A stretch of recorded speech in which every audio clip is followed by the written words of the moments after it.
हम्म। देखते हैं आपका टॉपिक।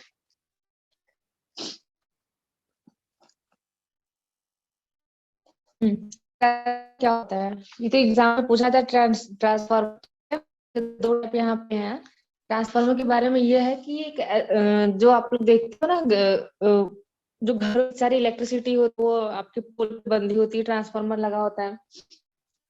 ठीक है, ये लो करंट को हाई में या हाई करंट को लो में कन्वर्ट करता है। ठीक है, वाइस वर्सा का मतलब क्या हुआ, लो को हाई, जस्ट अपोजिट। इसका याद रखेंगे, इसमें एक इम्पोर्टेंट चीज लिखा हुआ है कि कौन से चीज पर वर्क करता है। तो ये म्यूचुअल इंडक्शन करता है। इंडक्शन का process पता है सबको? जवाब दो।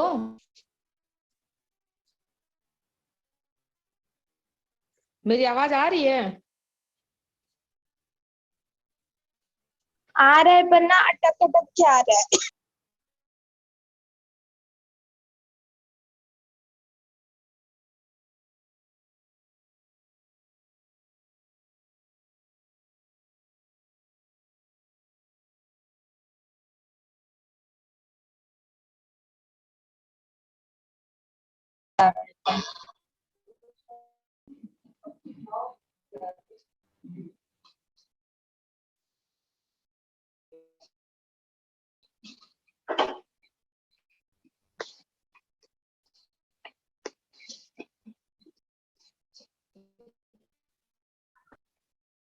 मौसम के बहुत खराब है ना, इस बंद हो जा रहा है।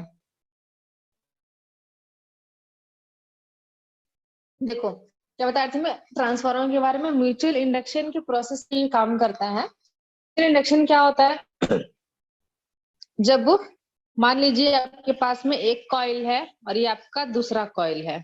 ठीक है, इस कॉइल में हमने बैटरी को कनेक्ट कर दिया है और दूसरे कॉइल में हम यहाँ पे गैल्वेनोमीटर को कनेक्ट कर देंगे। और सिर्फ इस बैटरी में करंट दिया जाता है तो क्या होता है कि इस पूरे कॉइल में इस पूरे करंट आ जाता है। और इसके पास दूसरा कॉइल रखा हुआ है तो इसके थ्रू जो एक लिंक होता है वो सेकंड में चला जाता है। और जैसे ही मैग्नेटिक फ्लक्स या इलेक्ट्रिसिटी सेकंड वाले कॉइल में जाती है, सेकंड कॉइल में जो लगा हुआ गैल्वेनोमीटर होता है वो डिफ्लेक्ट होने लगता है। ठीक है तो इससे ये समझ में आता है कि कॉइल के थ्रू सेकंड कॉइल में इलेक्ट्रिसिटी। ठीक है, तो इसको बोलते हैं म्यूचुअल इंडक्शन का प्रोसेस। और इसी प्रोसेस पे जो आपका ट्रांसफार्मर है ये वर्क करता है। देखो यहाँ पे लिखा हुआ है, when current flowing through a coil. ठीक है, अगर करंट किसी कॉइल में किसी सर्किट में जब फ्लो करता है तो वहां पे मैग्नेटिक फ्लक्स लिंक होता है और उसके कारण जो उसके साथ रखा हुआ होता है उसमें भी मैग्नेटिक फ्लक्स लिंक प्रोड्यूस होती है। ठीक है इसके अलावा देखो यहाँ पे दो टाइप दिया है ना।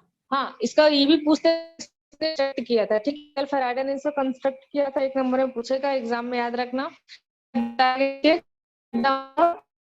स्टेप अप, स्टेप डाउन और step up transformer.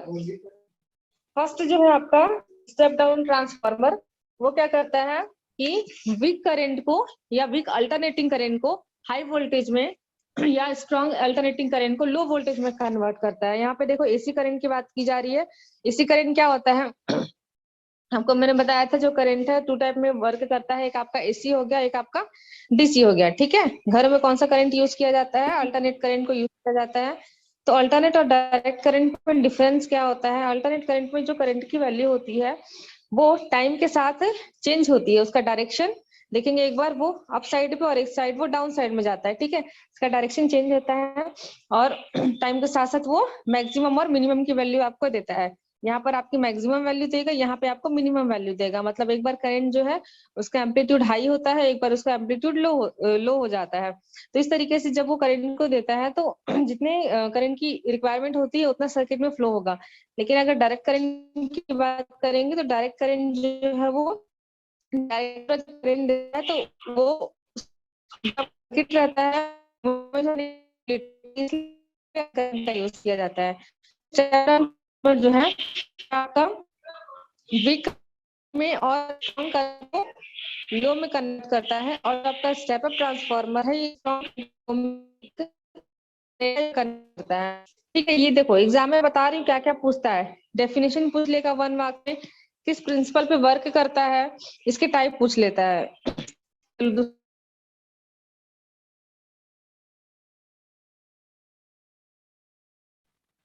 Ma'am transformer का एनर्जी लॉसेस बताइए ना।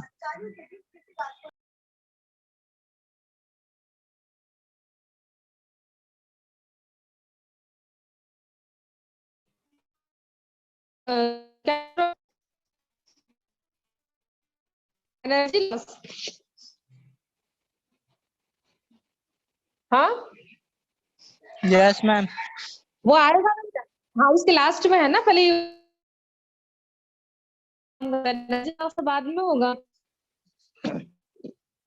वैसे कोई भी इंस्ट्रूमेंट हो जब करंट वाले हो या जो हीट करते हैं, जैसे कि आप बल्ब की बात कर लो, ठीक है, तो बल्ब भी अगर आप जलाते हो, है ना, ये जो जिसमें टंगस्टन का लगा रहता है ना फिलामेंट, उसको आप जलाओगे, वो आपको क्या क्या देता है, वो आपको हीट और लाइट दोनों दोनों जनरेट करके देता है, लेकिन उसमें जो आपका लाइट है वो काम का होता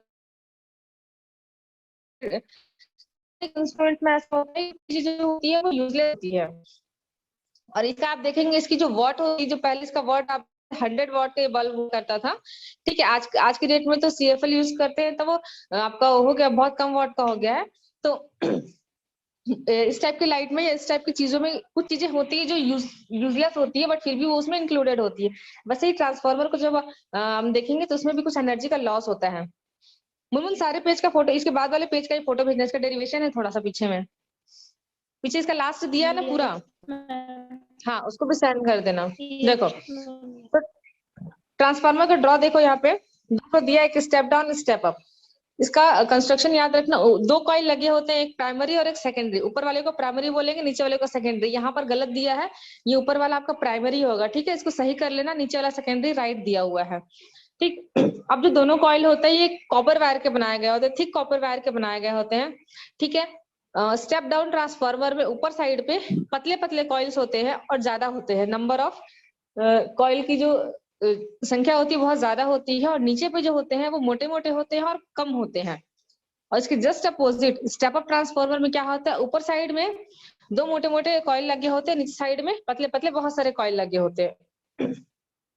तो वन कॉइल पे ये देखेंगे, यहाँ पर एक इस तरह से बना हुआ है, इस तरह से एक बना हुआ है प्राइमरी कॉइल के ऊपर, देखेंगे यहाँ पर भी देखेंगे, ये जो ऑसिलेटर बोल सकते हैं, बोल सकते हैं वोल्टेज सप्लाई करने के लिए होता है, इसके थ्रू ही वोल्टेज दिया जाता है। जैसे इससे इसके थ्रू वोल्टेज दिया जाएगा, ये कॉइल में जाएगा और इस कॉइल से होते होते वो सेकेंडरी कॉइल में चला जाता है, तो इस तरह से वहां पे जो वोल्टेज है वो ट्रांसफर होता है, ठीक है। अब ये जो आपका ट्रांसफार्मर है, इसमें देखेंगे इसके 3 मेन पार्ट बताए गए हैं। एक लेमिनेटेड कोर, ये वाले एरिया को देखेंगे, जो लाइन लाइन बना हुआ है लेमिनेटेड कोर होता है, प्राइमरी कॉइल सेकेंडरी कॉइल होता है, ठीक। इसके बाद इसको लेमिनेट क्यों किया जाता है, एग्जाम में ये क्वेश्चन जरूर आता है कि why transformer core is laminated, उसको क्यों लेमिनेट किया जाता है। ठीक है, यहाँ पर इंसुलेटिंग मटेरियल की इंसुलेटिंग स्ट्रिप्स को लेमिनेट किया जाता है, या इसको इंसुलेटिंग पेंट किया जाता है, ठीक है। क्योंकि जैसे ही देखो मैं आपको बता रही हूँ, एडी करंट पढ़े हो, याद है किसी को, हाँ मुनमुन, एडी करंट पढ़ी हो,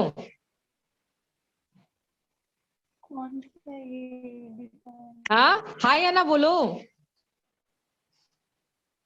नहीं मैम। नहीं मैम, हाँ मैम, पढ़े हैं ना, पढ़े, लास्ट टॉपिक था। बताओ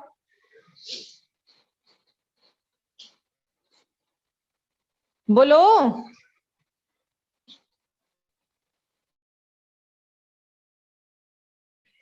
गधे हो गए हो गधे। देखो मैं बता रही, चुप रहो, कुछ नहीं आता बेवकूफ।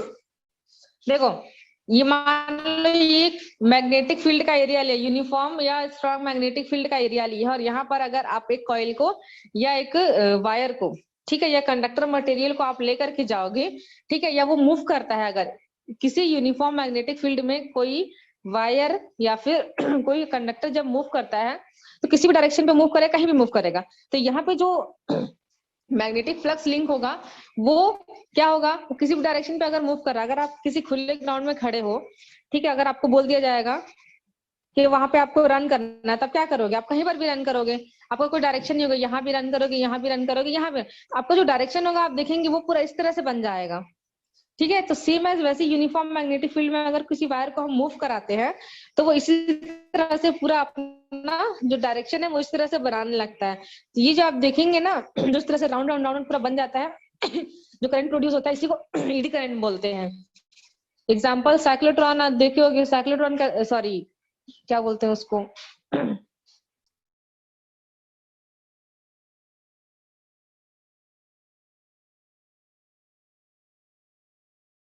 साइक्लोन, साइक्लोन देखा है ना, ये गर्मी के मौसम यस में मैम, वो जो हाँ जो लू बवंडर।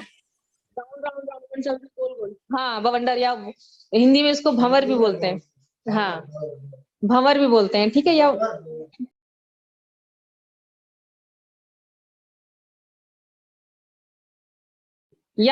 वो समुद्र में भी होता है ऐसा, ठीक है, जब बहुत ज्यादा तूफान आता है तो इस टाइप का ही बन जाता है, इसी को एडी करंट बोलते हैं।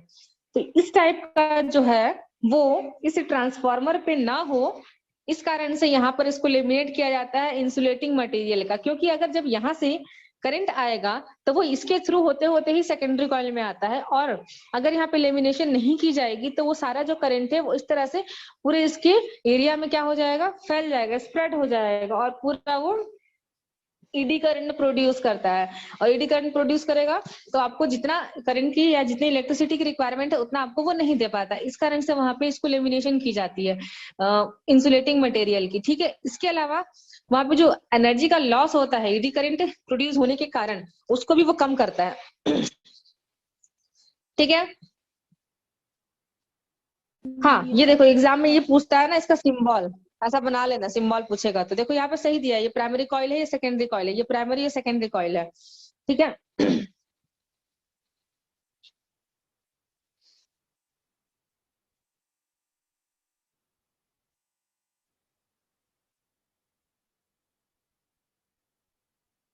हम्म, अब इसका वर्क बता रही हूँ मैं।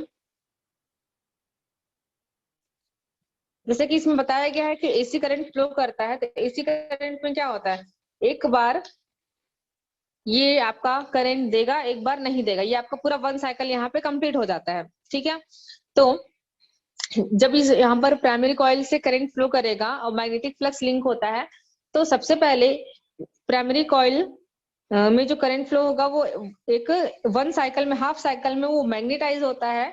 ठीक है, बिकॉज वो हाई वैल्यू देता है, फिर हाफ साइकिल में वो डीमैग्नेटाइज हो जाता है। ठीक है, फिर वो मैग्नेटाइज होता है, फिर वो डीमैग्नेटाइज हो जाता है, इस तरह से इसका वर्क पूरा कंप्लीट होता है हर एक साइकिल में।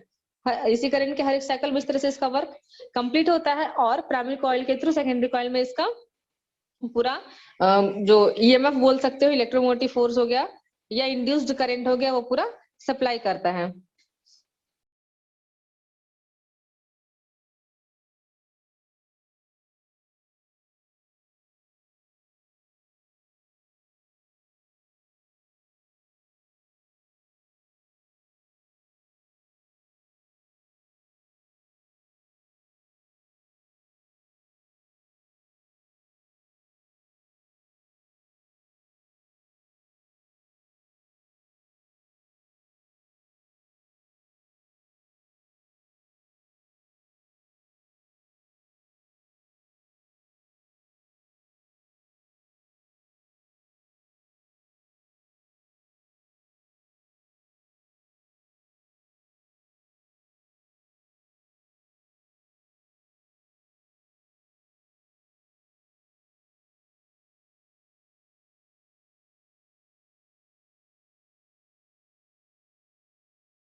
तो देखो आगे, जरूरी नहीं सारा ट्रांसफार्मर का जो टॉपिक है पूरा एक साथ पूछे, इसका डेरिवेशन देख लो। यहाँ पे आपको अप्लाई किया है फैराडे का सेकंड लॉ। क्या होता है फॉर्मूला फैराडे के सेकंड लॉ का? EMF is directly proportional to the rate of change of flux. ठीक है, d phi upon d t, ये फॉर्मूला याद होगा। क्या है फैराडे का सेकंड लॉ? जैसे जैसे फ्लक्स में चेंजेस होता जाता है वैसे वैसे EMF की वैल्यू भी चेंज होती जाती है। ठीक है, तो इस कंडीशन पे E इक्वल, इसको हटा करके यहाँ पे लगाया जाता है d phi upon d t, और यहाँ पे लगता है नेगेटिव साइन, बिकॉज टाइम जैसे जैसे जैसे फ्लक्स बढ़ेगा या चेंज होता है वैसे वैसे टाइम की जो वैल्यू होती है वो डिक्रीज होती जाती है, इसलिए यहाँ पे नेगेटिव साइन को लगाया जाता है। ठीक है, तो यहाँ पे देखो दो कॉइल अपन ने यूज किया है, प्राइमरी और सेकेंडरी। तो प्राइमरी कॉइल को आप पी के फॉर्म में और सेकेंडरी को एस के फॉर्म में लेंगे, और जो फॉर्मूला लगेगा वो भी आपका ईपी और एनपी या ईएस या एनएस के फॉर्म पे होगा।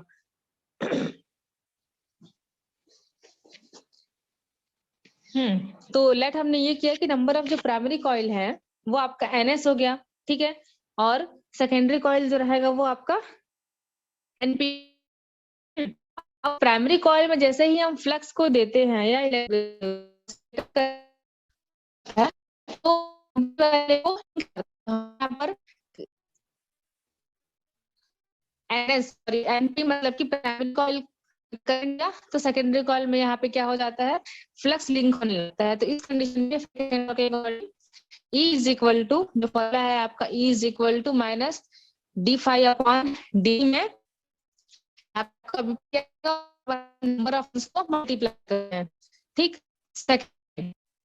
तो यहाँ मैग्नेटिक फ्लक्स से कोई भी लीकेज नहीं होता है क्योंकि हमने यहाँ पर जो कोर है उसको लेमिनेट किया हुआ है।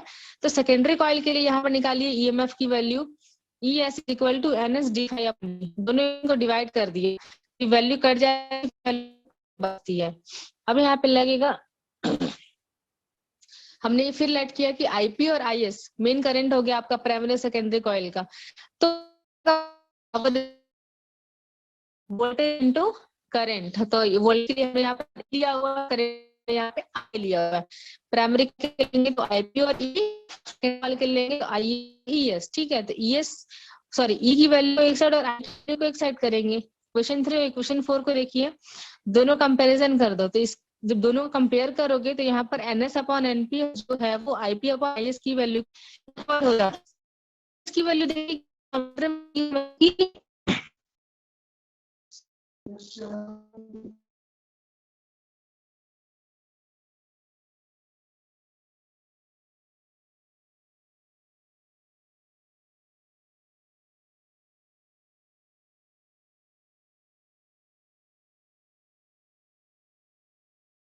तो आपको पता होगा जो यूज करते हैं, जैसे आपके पास में कोई फ्रैक्शन है, प्रॉपर फ्रैक्शन की अगर हम बात करें 3/4 हो गया, 2/3 हो गया, जो आपको नॉमिनेटर है वो ऑलवेज डिनोमिनेटर से स्मॉल होता है।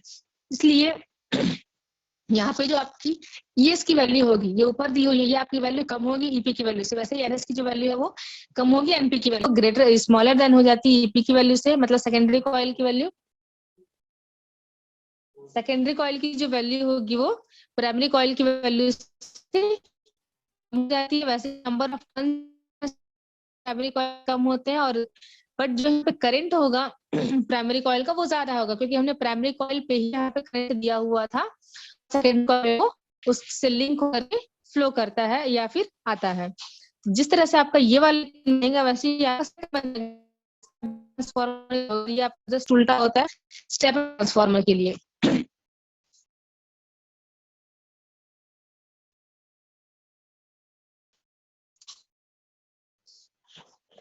इसके बाद का जो है एनर्जी लॉस, उसको मैं व्हाट्सएप में एक्सप्लेन करूंगी। ठीक है, ये थोड़ा सा किसी रीजन से मैं बंद कर रही हूँ। Yes ma'am.